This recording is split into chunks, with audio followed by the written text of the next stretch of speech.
Good morning, my dear brothers and sisters. We welcome in our midst our dear pilgrims from Sabah, Malaysia, headed by our dear brother, Reverend Father Paul Shi and Julian Sheng.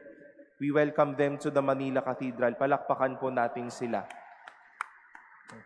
And let us also welcome our dear faithful from all over the place, from all over the Philippines, as it is a holiday. I know that a lot of you went and made their visit to the cathedral today. Maligayang pagdating po sa inyong lahat. If we wish to describe the experiences of Paul and Peter in our readings today, both of them faced their fate. F-A-T-E. In Tagalog, we used to say it, ang aming kahihinatnan, ang aming haharapin, o ang kanilang kapalaran. Paul knew the nearing path of his final hours. It was as if so easy to accept and even easy to speak about his fate by asking the emperor to take over his custody. Parang simpleng bagay lamang o tila walang kahirap-hirap na sabihin na ito ang aking kapalaran. Nahahantong ako sa mga kamay ng tao, maakusahan at mamatay. So easy to say and to speak that soon I will face my fate, my death. On the one hand, after Peter renewed his love for the Lord, Jesus faced him with his fate. He reminded him, "Amen, amen, I say to you, when you were younger, you used to dress yourself and go where you wanted. But when you grow old, you will stretch out your hands and someone else will dress you." Kung tayo po si Pedro, ramdam natin yung bigat nung ating haharapin, the weight of our fate.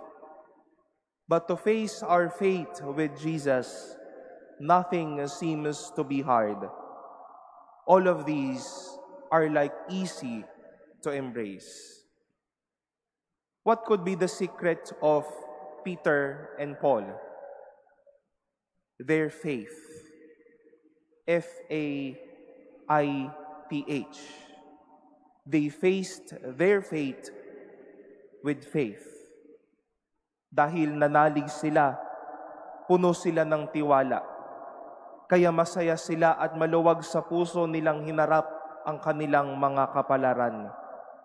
They knew that they will be facing their own deaths, not empty-handed or blank-stated, but they will face it with faith and love deep within.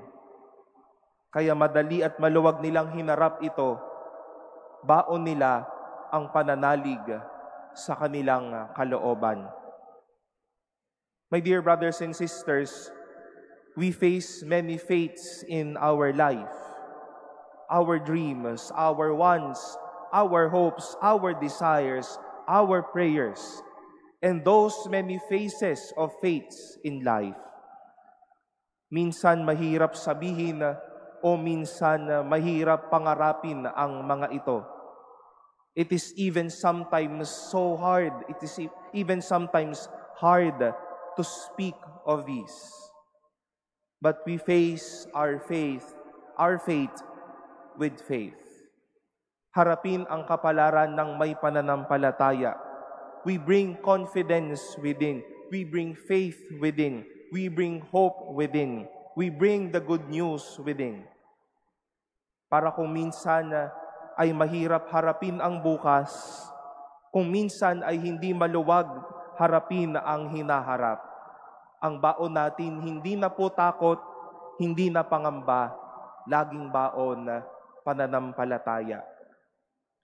Saints Peter and Paul wishes to inspire us today.